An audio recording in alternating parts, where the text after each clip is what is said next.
से। फिर मैंने कुंवारी कन्या को गुरु बनाया। यदु महाराज कहने लगे कुंवारी कन्या को गुरु क्यों बनाया?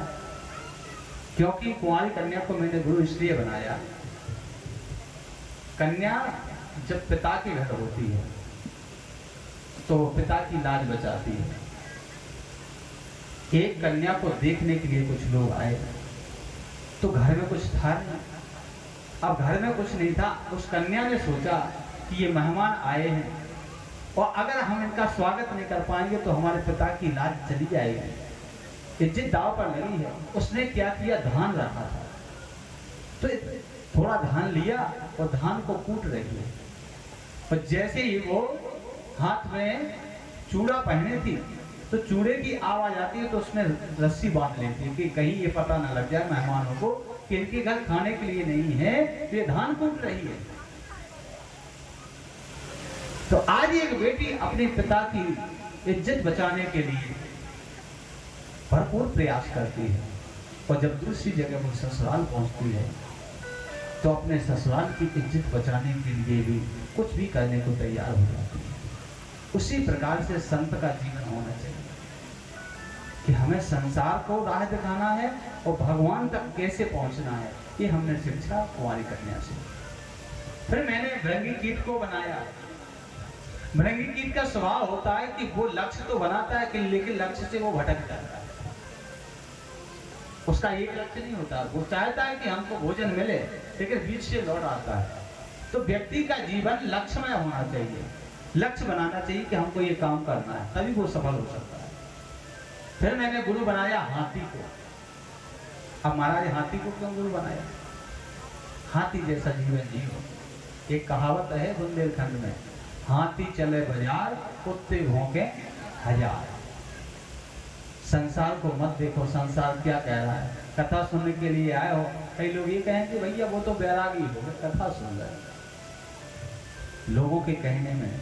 अच्छा एक चीज आपने देखी होगी, गांव में हाथी आता है, जब हाथी आता है तो सब लोग हाथ जोड़ते हैं, गणेश जी महाराज आ रहे, गणेश जी महाराज आ रहे, सब लोग हाथ जोड़ते हैं।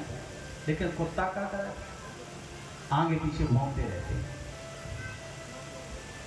तो अगर कोई कुत्तों से पूछे कि भैया तुम्हें दिक्कत क्या है, तुम क्यों भौंक रहे हो, तो कुत्ता शायद एक ही जवाब दे कि हमें हाथी से कोई मतलब नहीं है। लेकिन जो हाथी के सामने ये हाथ जोड़े खड़े, ये नहीं देखे जा रहे। मतलब कहने का ये कि जो सज्जन व्यक्ति होगा, जो ऊपर आगे बढ़ने वाला व्यक्ति होगा, तो जो बढ़ने वाला व्यक्ति होगा तो उसको जलने वाले भी हजार होंगे। तो वही कुत्ते हैं। और जब कुत्ते भौंकते हैं तो हाथी देखता नहीं है, लेकिन उनको हाथी से भी मतलब नहीं है, जो हाथ जोड़े वो देखे नहीं जा रहे। तो हाथी जैसा जीवन होना चाहिए। हमने जो लक्ष्य बनाया, चलते रहो, कोई कुछ भी कहता रहे, कहने दो। फिर मैंने गुरु बनाया बाण बनाने वाले को। बाण बनाने वाले से हमने शिक्षा ली कि जब वो बाण बनाता है तो उसका ध्यान सिर्फ उसकी धार पर रहता है। वो कैसी धार? उसका एक ही लक्ष्य रहता है कि हम कितनी तेज धार बनाएं ताकि एक ही बाण में हमारा शिकार हो जाए। उसका लक्ष्य रहता है। तो व्यक्ति का एक लक्ष्य होना चाहिए कि हम कैसे इसको प्राप्त करें। फिर मैंने गुरु बनाया सर्प को। सर्प को क्यों गुरु बनाया? देखो, सर्प का चाहे आप दूध पिलाओ और चाहे पानी पिलाओ, अगर उसको पास में रहो तो वो डसना नहीं छोड़ेगा, आपको डस लेगा। इसी से अगर किसी दुष्ट व्यक्ति ने आपसे प्रेम कर लिया है तो उससे सतर्क रहो, कभी भी वो आपको डस सकता है। फिर मैंने अंतिम गुरु बनाया अपने इस शरीर को। महाराज आपने इस शरीर को क्यों गुरु बनाया? इससे आपने क्या शिक्षा दी?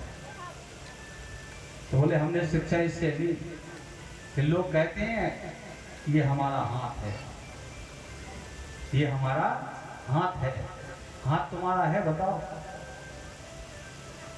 अगर कोई एक डंडा मार दे टूट जाए, जब तुम्हारा हाथ होता तो टूट क्यों गया?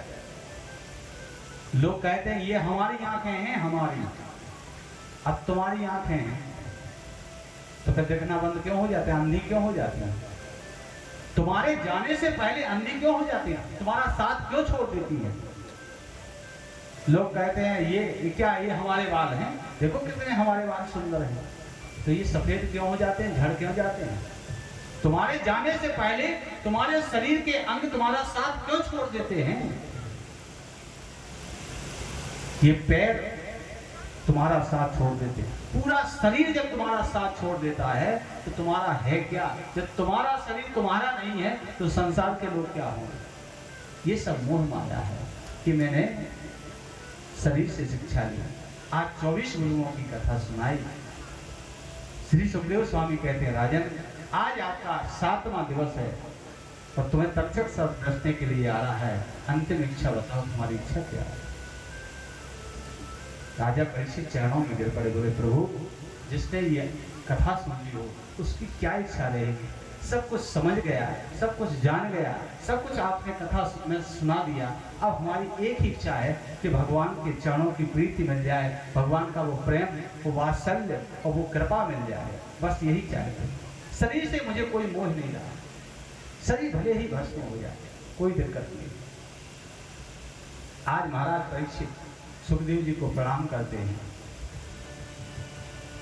कि हरि की कथा सुनाने वाले, कि हरि की कथा सुनाने वाले, तुमको लाखों प्रणाम, तुमको लाखों प्रणाम।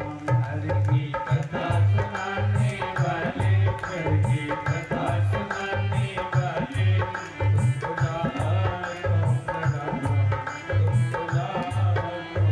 सभी गाइए, हरि की कथा सुनाने वाले, हरि की कथा सुनाने वाले, तुमको लाखों प्रणाम, लाखों प्रणाम।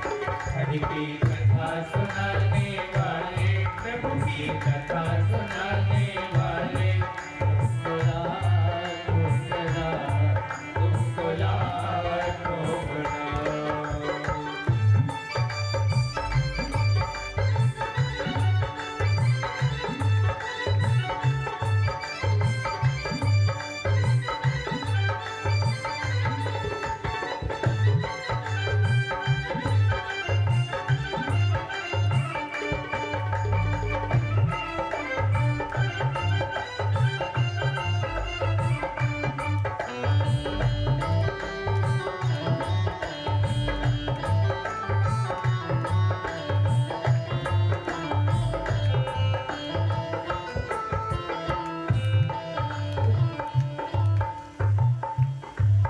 हम भूल रहे थे वन में, पल खो बैठे थे तन में।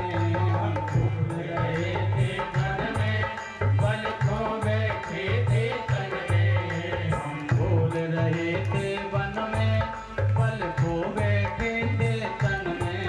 हम भूल रहे थे वन में, पल खो बैठे थे तन में। प्रभु वो हरि की राह बताने वाले, हरि की राह बताने वाले, तुमको लाखों प्रणाम, तुमको लाखों प्रणाम। हरि की कथा सुनाने वाले, प्रभु की कथा सुनाने वाले, तुमको लाखों प्रणाम, तुमको लाखों प्रणाम।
महाराज कहने लगे, देखो तक्षक सर्प तुम्हें डसने के लिए आ रहा है, सावधान रहना।